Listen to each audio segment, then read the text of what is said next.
Coming to you live from the middle of Pasay City. We are at the Mall of Asia Arena for another offering that is highly anticipated. And just in case you missed game number 1 earlier on, UP defeats UST to get their foot into the Final Four, and we'll talk about the implications of that win later on. But it only sets up round number 2 for Ateneo versus LaSalle. We are at match number 54 at the Mall of Asia Arena, and it will feature repeat or revenge. That is the theme for this second matchup in Season 78 of the UAAP Women's Volleyball Tournament. Ateneo versus LaSalle, LaSalle versus Ateneo. All live on ABS-CBN Sports in Action and in high definition on Channel 166 Sports in Action HD. Hello everybody and good afternoon and welcome to our broadcast. Alongside Mosey Ravena, I'm Boom Gonzalez, and of course we are flanked by the hard-working courtside reporters Laura Lehman and Janine Choi, and they will give us updates in real time about your favorite teams, specifically Ateneo and LaSalle, and we'll talk to them in a bit. But Mosey, they both have a 5-game winning streak coming into this match. Both are in the Final Four.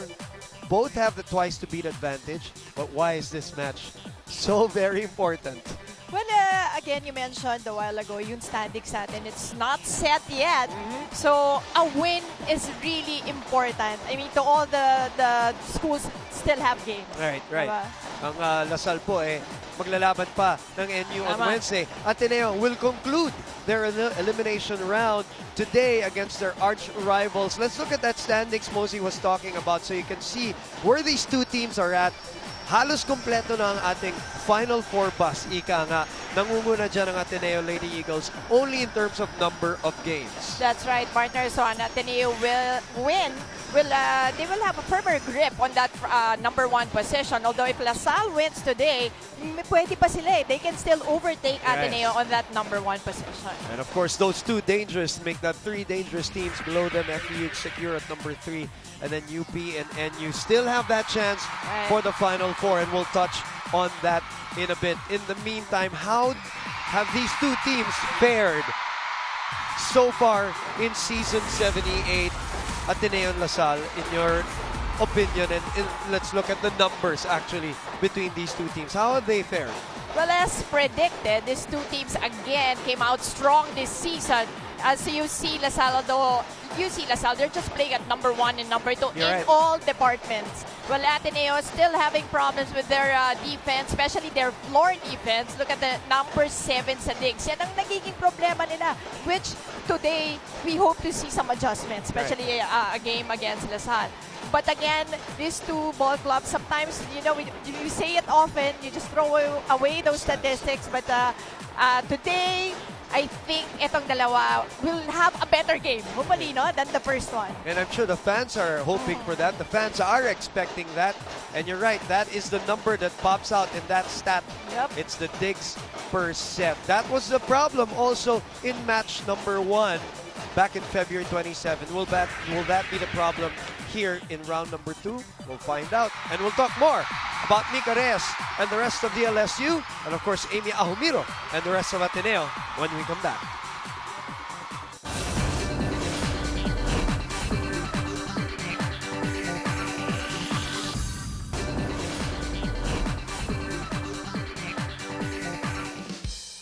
We're back with you for more of the coverage on ABS-CBN Sports in Action. Of course, you can watch us all over the world, and marami tayong mga kapamilyang nanonood for sure via TFC.tv. Ang dami pang di nakapasok at patuloy pang pumapasok dito sa Mall of Asia Arena in Pasay City for the highly anticipated match between Ateneo and LaSalle. The second meeting for these two championship caliber schools, which means it's time for me and Mosey to go back to February 27th.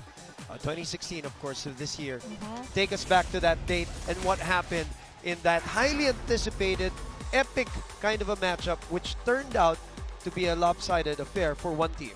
Well, a lot of people got surprised, not with the LaSalle win. It was actually how Ateneo lost in 3 sets. So, it was surprising because yun nga 3-setter, it was a quick match against Ateneo, and Ateneo scoring 22, 14, and 18 in that match. And here, you can see that. And also, the blocking of DLSU is a big factor in this match. But the serves, loaded. actually, the serves really did it for them. Right. So I'm expecting that today also. At LaSalle having more spikes in this game, pero hindi naman masyado, just 4 more spikes.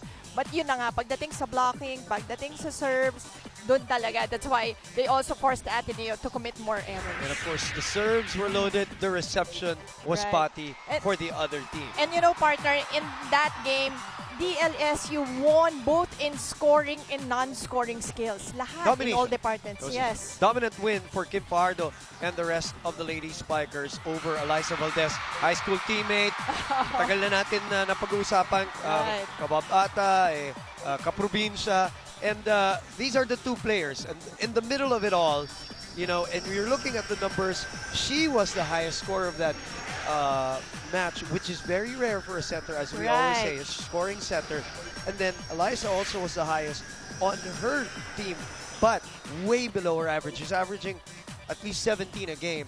She came up with 11 points only. That's true, partner. Superb game from a setter. And it is not very often that you see the setter being the highest scorer in a game. And she did just that. While Eliza with 11 points in that game, you know, it's not only Eliza. Because it's like 11 points is the team high in that match. Can you just imagine the other players producing less numbers, diba, from what we used to see them? Exactly. And that is going to be, you know, the problem, of course, for Ateneo. And we are all excited to see the adjustments of Ateneo and then the in-game adjustments of both coaches. We'll take a break. Hihimay-himayin pa natin po ito. Ang Ateneo versus LaSalle, round 2.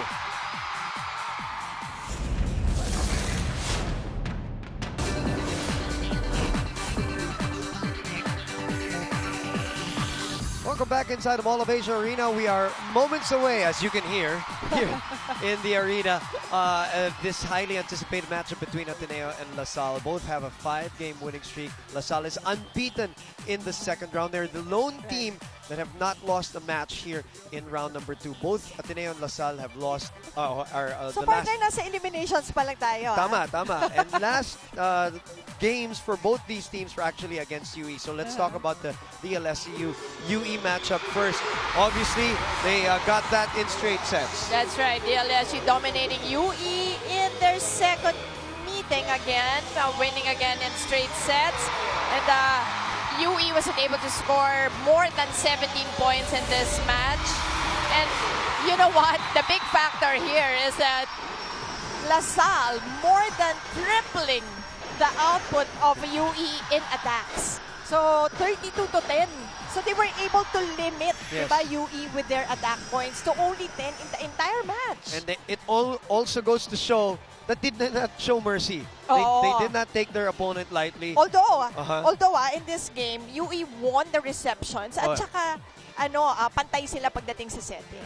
But in other departments, it was a dominant win by LaSalle. And it would be interesting to find out the thoughts of Ara Galang, who sat down with our very own Janine Choi, coming into this Ateneo-LaSalle matchup. Let's listen to that interview. So Ara, tell us, what is the mood of the team as you guys enter and face Ateneo for the second time this season? Syempre excited kami and nag-prepare talaga kami for this day and alam naman natin na marami talaga nag-aabang dito sa rivalry namin. And because you guys won the first round against Ateneo, what do you think will you guys do again to replicate that win again? Of course, kailangan namin magamit yung mga strengths ng team like yung defense and yung service and offense. Kailangan maging consistent lang kami and mag-work kami as a team. Maraming salamat, Ara, at good luck sa game niyo mamaya. Back to you, Boom and Mosey. Thank you very much, Janine. And you will see a graphic here about Ara Galang. We all know what she can do. We all know what she did. And she's been doing for 5 years for LaSalle. Mosey, the numbers are down when you look at it from an individual standpoint. But the team's numbers are up because there are a lot of other contributors. But we'll show you anyway the numbers of Ara Galang. But we have to put into perspective the fact that She is coming off an injury, and it looks like she never left. Exactly. I was going to say that, Boom. 135 points so far. 117 from spikes. 7 block points in 11 aces. So, an all-around player in Aragalang in this season. But also, you know that she can do so much more. Yeah, if given the opportunity. And today might be that opportunity. This might be her and some of the other players' last Ateneo LaSalle match if they don't meet in the finals. If they don't meet in the finals, of course, we have some graduating students from both teams, including Ateneo, who last also had their win, their fifth straight against the same team, the University of the East. That's right. Ateneo also dominating that game in 3 sets. This time, Ateneo not letting UE score more than 15 points in this match. And, Ateneo looking good in this game against UE. They had 27 more spikes in this game, pushing UE to commit 24 errors in this game. So, partner, Ateneo, once again, better game for them because we see them in some games na yung parang hindi talaga wala yung killer instinct, but in this game they really showed us na they're preparing for much bigger games ahead. Basically, Mosey, they've recovered from the 2 straight losses. They had that loss against LaSalle, and then they opened up their second round by losing to UP. They've won 5 straight since then. What has been the difference in your opinion? Yun nga siguro, I think it's more of the mindset. They're actually getting more prepared, knowing that syempre, it's getting closer and closer to the Final Four and tougher games ahead. That's right, and none tougher for the captain of the Ateneo Lady Eagles, who again graduating also, and like I said earlier, might be her final Ateneo LaSalle match if they don't see each other in the finals. She has these words, and we will get it through the interview with Laura Lehman.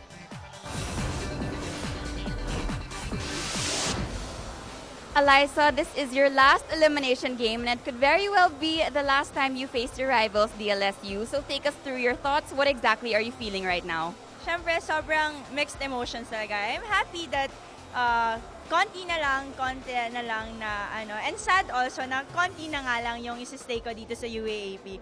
And siyempre, excited, kinakabahan, halo-halo kasi it's also against LaSalle. And after how many years we've been facing together. So, ayun, mixed emotions talaga. Hindi mo rin masasabi kung ano yung nararamdaman mo. It's weird, di ba? Katulad mo, last year din nila na mag-courtside this UAP. So, it's so, I don't know, it's so weird. Okay, and last time you faced DLSU, the team had a problem with reception and defense. So how do you think you improved in this regard? Well, definitely, that's the most obvious thing na nagkulang talaga kami nung first round. But definitely, our coaches naman helped us to improve on that, and madami kaming ginawa din na service receive talaga. So, hopefully lang madala namin dito sa game yung mga tinractice namin and mabigyan namin ng magandang laro yung LaSalle. Okay, thank you, Lai, and good luck today. Back to you, Boom and Mosey. Mixed emotions, roller coaster nga itong career ni Eliza Valdez in terms of when you talk of context against LaSalle. She's lost, she's won, she's lost.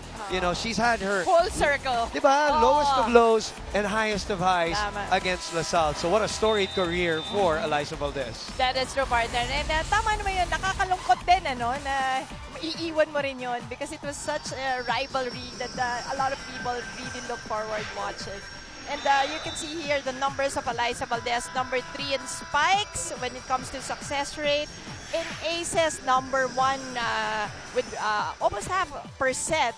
And in digs, number 9 naman siya. Because alam mo, this year, medyo nag-tweak ng konti yung role ni Eliza. Mas madami na yung digs niya. Mas tumutulong na siya when it comes to defense. Kasi siguro nga, they have a new libero. So it's a team effort now on defense. Lalo na ngayon because she takes it upon herself to also help na department na medyo nagkukulang sila or napipintasan sila so far this season. Now, we talked about Aragalang kanina, Mosey, and we said that her numbers are down only because there's so much help already. This LaSalle team strength is obviously, other than the coaching, it's depth. We talked about that many times. They have so many players that can score. This girl in front of you is one of them. Sometimes Coach Ramil uses 8, 9, 10 players already, something he's never done or rarely does in previous years. And she has been a revelation this year. A gem of a find Right. for Coach Ramil. And talagang inasahan niya itong si Kim D. As you can see, her numbers in round 1, 4.2 points per game. Pero naging 13 points come second round na naging mas importante nga yung mga games. And Tama. what a big boost, diba? Coming from Kim D. Lalo na siguro going towards the Final Four. So what we're saying here, it's not a coincidence that they have a 5-game winning streak and they have not lost a game in the second round, and her numbers have gone up tremendously also for LaSalle. For Ateneo, we all know, we talk about reception, we talk about digs and all of that, and that obviously leads to the setter. Gia Morado in that match in February 27th, we saw her chase a lot of balls, Mosey. There were a lot of times that she was running. She was underhand setting. It was tough for her to set in that first matchup. She will be key, obviously. You know, that's kumbaga complete opposite on the other side. Don Macandili doing a great job. Kaya si Kim Fajardo also playing so well. At parang naging madali at magaang ang paglalaro niya, ang pagsiset niya for LaSalle. On the other hand, si Gia Morado really trying her best. And imagine si Gia Morado, halos nagpapalitan lang sila ni Kim doon sa number 1 position na best setter. And in spite of na medyo nahihirapan siya pagdating doon sa first balls. Ang dalawang Ganda rin pinakamagagaling. itong matchup na to. Dalawang pinakamagaling. Din. At dalawang best setter, huling best setter natin dito in season 77 and 76. Now, I've been saying that it will be the final matchup between some of the players who are graduating. This might be their final meeting if, again, sounding like a broken record, if they do not meet in the finals. Let's look at the list of players para makasiguro kayo, yung mga fans, makita ko sino yung mga yan. Sa DLSU, obviously, mas marami. 6. So from here you can see that Ateneo is the younger team. Yes. Diba? Only Amy Ahomiro and Eliza Valdez leaving the team after the season. On the other side, Cerveza, Demesilio Fajardo, Esperanza Galang, and Reyes leaving LaSalle. And ang dami, nagulat din ako that lahat sila nga alis na after this season. Nakakalungkot din because you've seen these girls play from the beginning and how they improved and how they became superstars here in the league. 2 things you'll get from something like that. Yes, Ateneo is the younger team, but LaSalle is also very deep. 6 yung mawawala, correct. pero ang daming papalit para sa kanila. Okay, it's time for the talk to get done and the action to start. When we come back from this commercial break, Kim Fajardo and the rest of the Lady Spikers will try to repeat over Eliza Valdez and the rest of the Lady Eagles who want to get back that first round loss. It is all live here on ABS-CBN Sports and Action.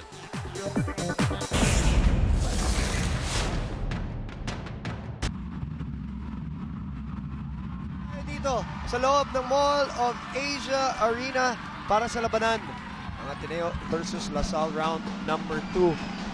Grabe yung pila sa labas kanina. Oo. Partner, volleyball is just getting bigger and bigger. Alam mo, kahit yung team kanina, yung naglaban, yung UP at UST, punong-puno rin.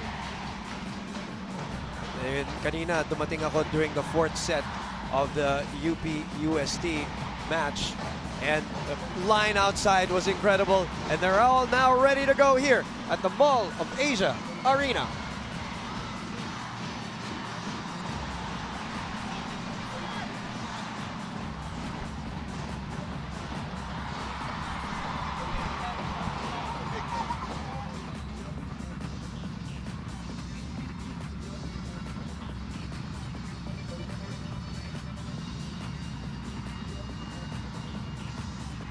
For the thousands in attendance here at the SM Mall of Asia Arena, and to the millions more watching live in the Philippines and around the world via the Filipino channel and TFC.TV, we proudly present episode 2 of the greatest rivalry ever in Philippine sports.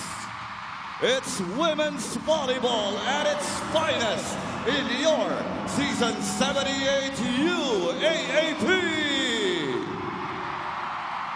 Officiating match number 54, our first referee, Jeff Lopez, international referee.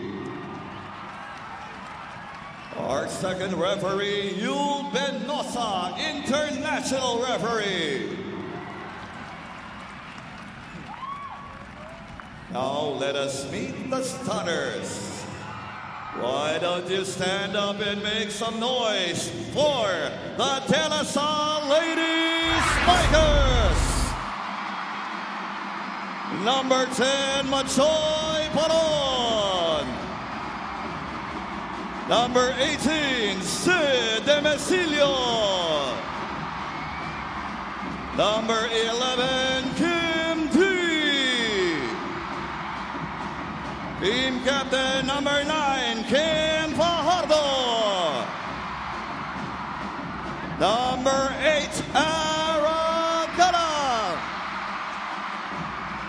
Number 3, Mika Reyes. Their libero, number 5, Don Macandili. And the head coach of the Lady Spikers, Romel De Jesus.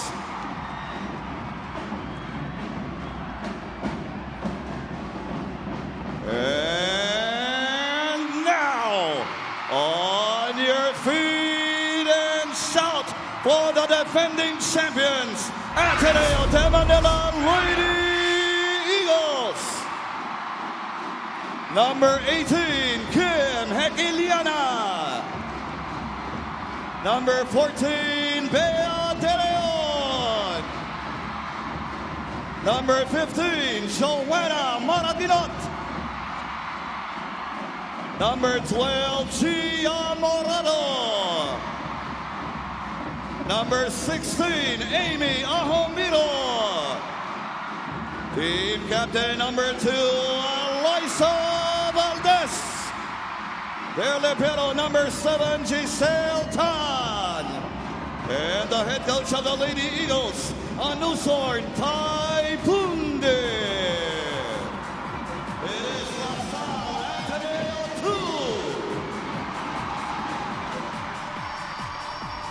Two champion coaches, two champion teams, two rivals go at it again here inside the Mall of Asia Arena. And that is your starting 6 for both teams on ABS-CBN Sports in Action. The last time these two teams met, we were at the Araneta Coliseum and close to 17,000 people, 16,800.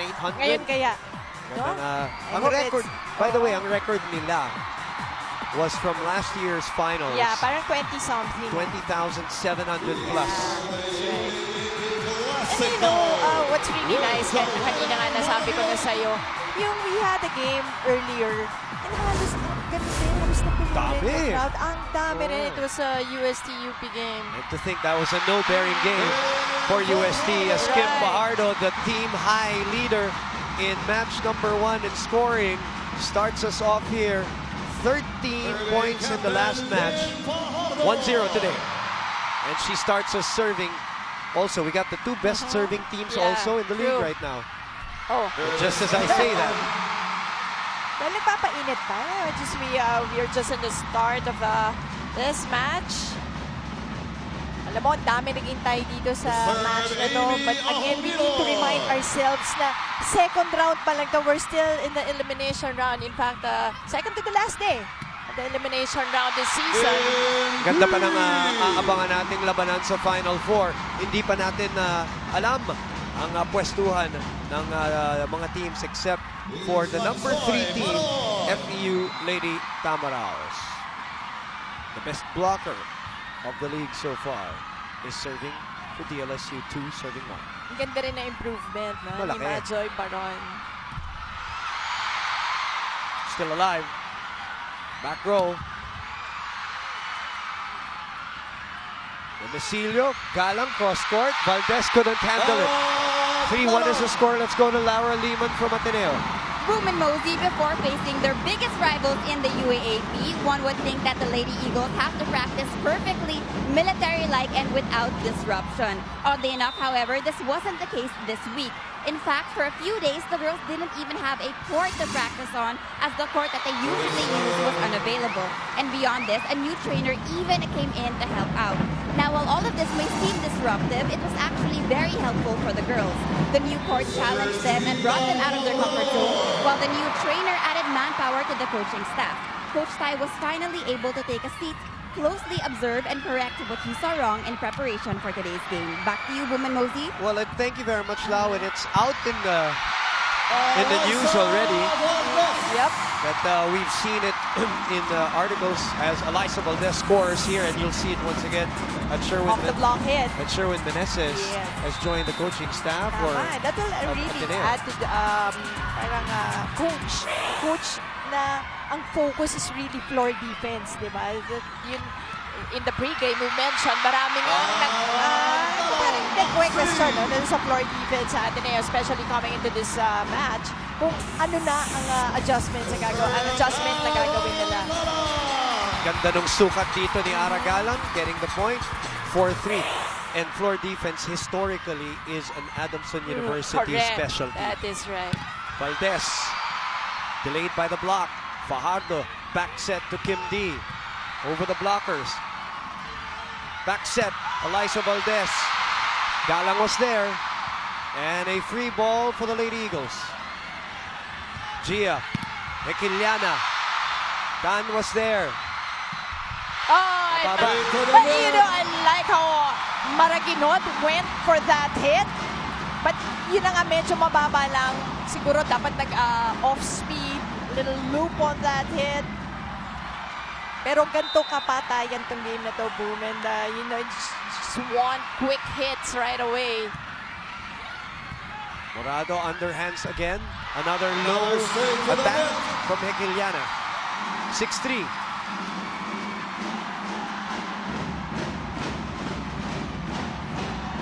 Let's go to Janine Choi, this time from the LaSalle side. Boom and Mosey, the rivalry between Ateneo and LaSalle has been very evident for many, many years already. I guess that is the reason why the excitement and the enjoyment of the players was very evident earlier inside the Lady Spikers dugout. One of the graduating players, Mika Reyes, actually told me that the rivalry is not the only reason as to why she is excited to play today's game, but also because the Lady Eagles are the defending champions. Mika added up they are happy that they were able to sweep their previous game against Ateneo in 3 straight sets, but for today's game, they aren't expecting it to be the same and easy. Ang sinabi pa ni Mika, ina-expect namin na mas bigbigan yung laban ngayon, kaya talagang mas nag-prepare kami. Boom and Mosey. Yan din ang inaasahan ng maraming tao. They don't expect any lopsided win today. And I think tama naman yung mindset nila. That definitely, syempre, Ateneo will adjust. Kaya nga sabi natin ng pregame, Mosey, maganda rin yung makikita natin. Counter adjustment na in-game, diba? The chess match between the two coaches. We are at 6-4. LaSalle in the lead. Make that 7-4. That was a back row attack from Ara Galang.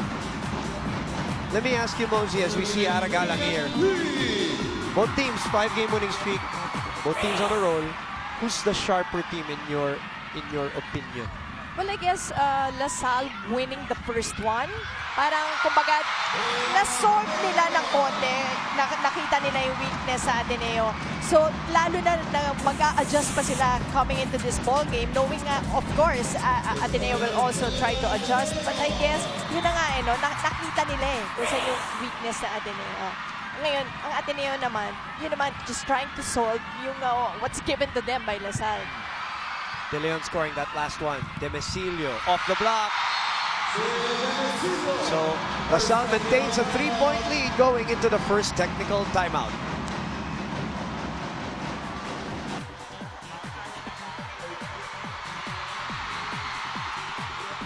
Babalik po tayo dito sa loob ng Mall of Asia Arena kung saan nandito ang maraming mga popular na personalidad katulad nila Angelica Panganiban. Marami pa yan. Nakakatawa, no? Matagal na yan, ha? Yeah, matagal na yan. Supporter natin talaga si Angelica Panganiban. And, nice to see Mati Madayar watching the game. Ayan na. And it's good to see her back here behind the bench. Yep. Also, of course, that is the footnote. She was still in the lineup during the round 1 encounter. Right. So one of the differences going into this matchup, as you see Von Pesumal here in this game, is the fact that Amy Jaumiro is now playing a different position as compared to round number 1. Pero ang abante ngayon ay nasa Lasal pa rin, 9-5.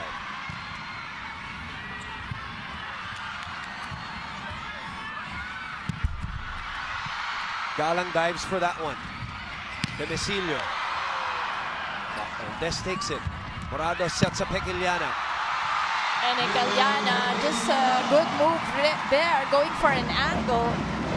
Going to her right, getting the point off a block. 6 will be serving 9 here.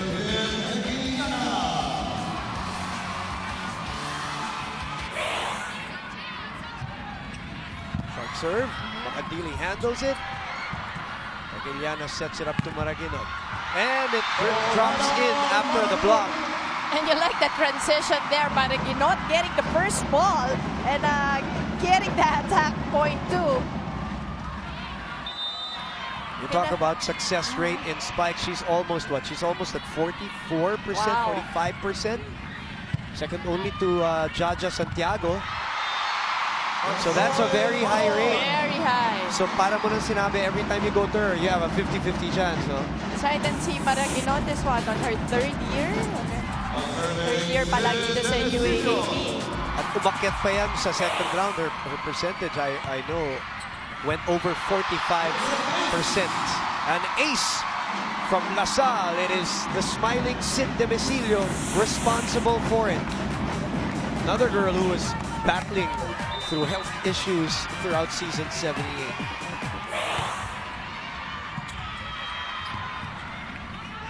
Valdez will send the free ball to Lasal with a 4-point lead.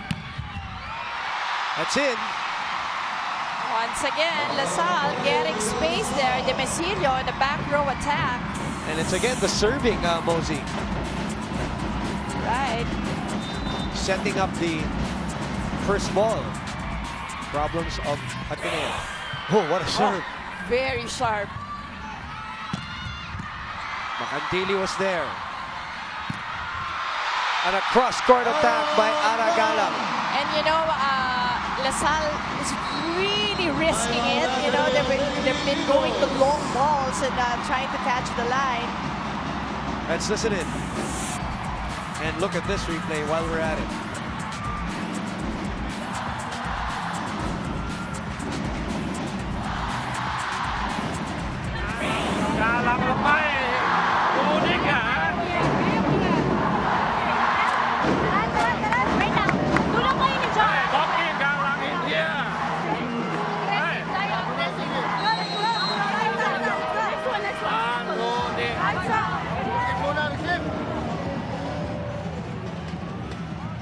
Commissioner and our hosts. Yes, for this year. Si Mr. Deser and of course Mr. Ringo, our commissioner. Nagaling din UP, of course. Alam naman natin yan. In the meantime, patuloy na nagsaserve si Sid Demecilio at 37. Ayun na naman, dulo na naman talaga yung target ng Lasal. They've been going to the lines, di ba? Sa lahat, sides, sa end lines. Galang again! Oh, and a sharp and solid hit from Aragala. What an angle. First it was a cross court. Now she goes down the line. And look how close this hit is from, diba, from her angle to the net. Going to the down the line spot. Makandili. Galang na naman. Hekiliana. And a 1-2 play doesn't work. So for Lasal. So a free ball is given to them though with a 7-point lead. Baron. And Maraguinot touches the net. And a point will go to the Lady Spikers once again. 15 serving 17. Nakakarami na si Sid Demecilio dyan. Totoo. And Kim Fajardo, just a beautiful set there to Majoy Baron on that running hit. Got their first ball there. Sid Demecilio was up to the task. Maraguinot again is checked at the net by Kim Fajardo. That was just well read, that open hit from Maraguinot. And you see Kim there with the what we call the offensive block. 16-17.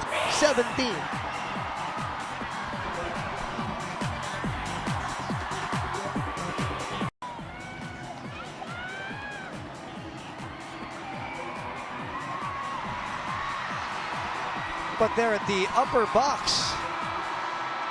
Ano naman, star-studded, Bozy, ha? Oo. Grabe. Santiago Sisters, Peter Torres, diba? Jen Tabakero.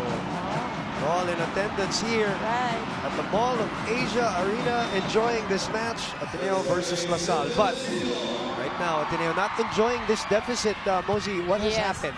Ang Lasal lang, once again, just so much firepower, especially coming from Aragalang. Yun na nga, yung mga risk nila is rewarded by points kasi kaninang panalo daw, dulo-dulo talaga even their serves, even their hits, they're going sidelines, end lines. Maraguinot scoring there, nahatak yung blocker na si Majoy Baron. Galang. Check ball. That went out, so that's LaSalle point. The blocker was there, but it bounces outside Ahomiro. 17-8. Valdez comes back for it. She received and she gave, so to speak. And even challenging the floor defense of Don Macandillo has been really doing a superb job so far this season. Best digger, best server. I'm sorry, best receiver of the league. There's a violation by Fajardo. Overreaching violation called against Kim. 19 excellent, I'm sorry, 16 excellent digs for Macandili. And the last matchup, and 13 excellent receives in the first round in 3 sets as Galang goes off speed and finds another hole in the middle to reinstall an 18-point lead for LaSalle. And just a smart move there by Aragalang. Nakita niya yung depensa ng Ateneo and just that big donut hole in the middle. Valdez going down the line and getting it to go. cuts the lead down to 7. Ahomiro will serve. Galang and Valdez have made a living of these down the line hits. Galang again putting angle. And with the help of the net, takes another point. Ito na yung sinasabi natin kanina, di ba? You know that Aragalang can do so much more than last time out, she had 10 points against Ateneo. You're impressed with Valdez's flight. You're impressed with Aragalang's body control. Kasi one of her specialties, Right. diba? Yung nakatagilid pero yung palo diretso. Piston play taken by Tan. Free ball for LaSalle. Macandili to D. Set back by the Ateneo blockers. Demesilio, same thing. Mika Reyes keeps it up. That is out. So Ateneo gets rewarded for their blocking there. And that's what Ateneo need to do. And yung commitment sa blocking, you have to be there each and every time. That's the pancake save. That's a great piston play by LaSalle, but Tan was there. And that sails out. Lead is 8 again.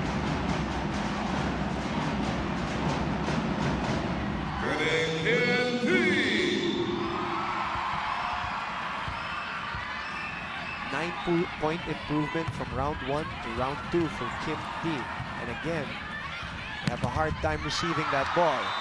For first ball again from Ateneo, but Nakuha nila yung puntos. they managed to get the point. Hero back.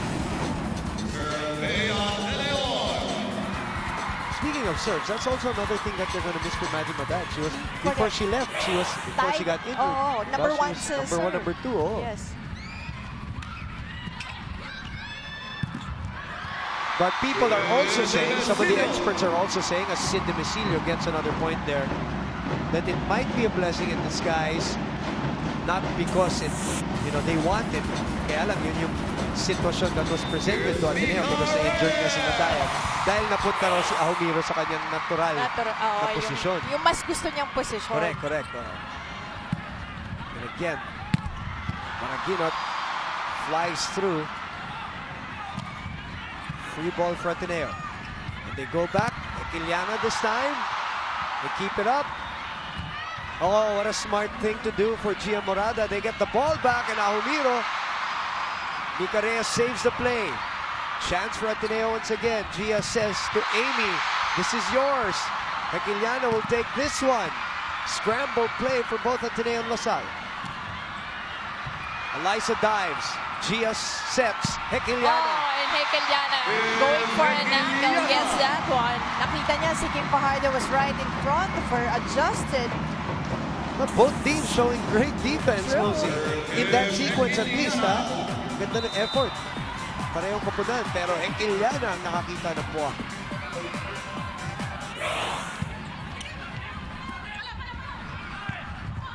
Chance again for Ateneo. They're down 7. Tan was there for coverage. They go to Eliza. This is a little tough. Yep. It's a tough angle. Well, then she was not able to go for her approach. Yep. 8-point lead once again. Biggest lead of the set. That's right. Sal now trying to close out this first set. And Sid was the one who gave them the big lead earlier. When they pulled away. At least she was the one serving. But this time, that one sails out. Liza was even doubtful about it, but decided at the last second. So she moves to the front line. Jo Maraginot goes back to serve. Obviously the heir apparent of this team, no question. The battle between the friends. Fajardo wins that one. That joust. It goes back to LaSalle. Galang cross court again. And once again, Galang. Just a simple cross court hit, but again targeting the end line. Getting another point. Iwas na dun sa blockers eh. Kahit dalawa pa yung blockers ng Ateneo. See the hand? Yeah. The cut, little cut by Galang. 2 points away. Equiliana takes this one. Valdez, another tough angle. Another one. You could hear it. Yup, flat on that hit.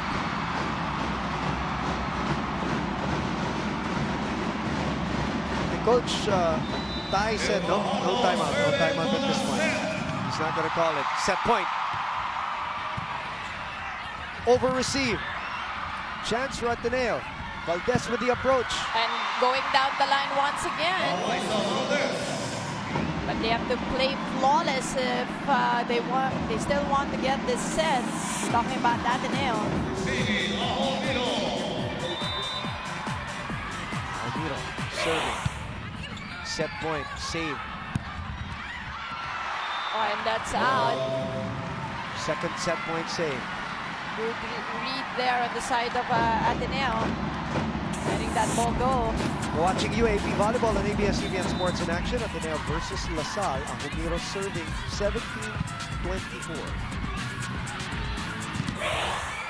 Valdez takes it.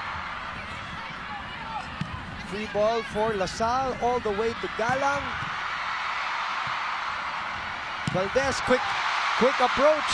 Sid Domicilio keeps it alive. What a save! To the delight of the fans. De Leon able to score. So Ateneo scoring 3 straight points, saving 3 set points. And then that was the right play right there. After the save, Ateneo went for a quick play. Hindi pa nga solid, no? Yung tama ni Bea eh. Pero yun talaga yun. Kasi magulo pa yung depensa dun sa kabila. That's why Coach Ramil nakapapangiti ngayon dahil nakatatlong sunod ang Ateneo to cut the lead down to 6. Okay. Pwestuhan, kasi hindi ka nakapwesto, may nakapwesto. Dapat nakikita yun. Gagalaw mo na lang. Kaya nagawa ng paraan yung mga nakikita mong bolang alanganin. Okay? So, hindi naman kailangan lahat ng gagawin malakas eh. Hanapin mo lang yung pwesto na hindi naka-establish yung depensa ng kalaban. Tingnan niyo mabuti kung anong klase ng depensa ginagawa. Ganyan ganun din sa block. Okay? Hindi pa sa puro palo lang. Tingnan niyo magagawin. What's up? Hey!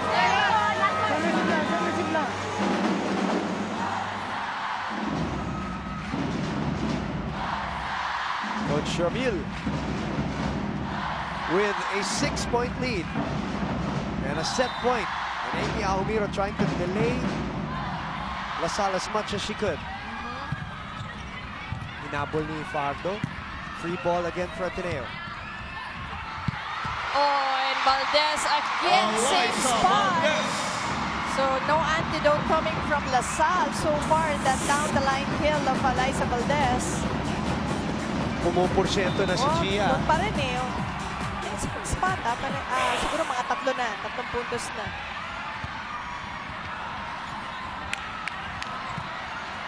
Another free ball for Ateneo.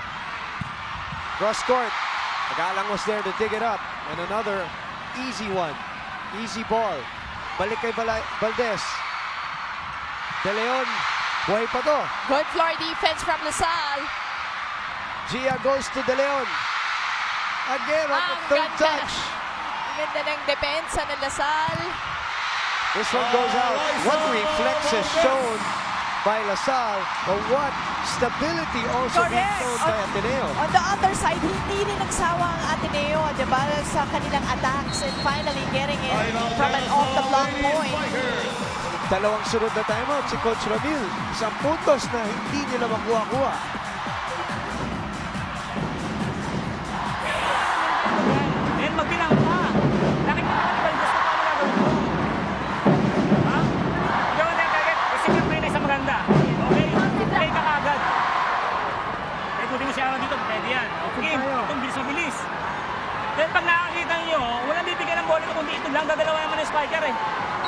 Kaya tingnan mo lang yung overball ha. Okay, go.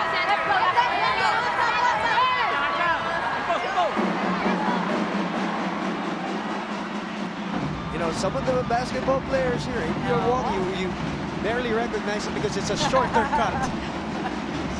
The throw is not as big. But he's happy because his team is catching. Sinabawasan siya na ba 2 inches, no? 24-20. Fajardo. Galang. Pagkakataon na naman para sa Ateneo. Anong gagawin nila? Uy! Overset! On. Interference with the net point. That was an overset ball, but they're gonna give the point to Ateneo though. Somebody touched the net. There's a development here. on Bob Malena. Ateneo. Yup. Yul Benosa, sorry, our yes. second referee. Yes. Let's take a look at that once again. Tumama daw siya sa net si Kim D. Okay. The straight. And yan, sinigurado na ni Majoy. Nagkakagulo dito. There's a lot of confusion in the last couple of plays. But let's look at this.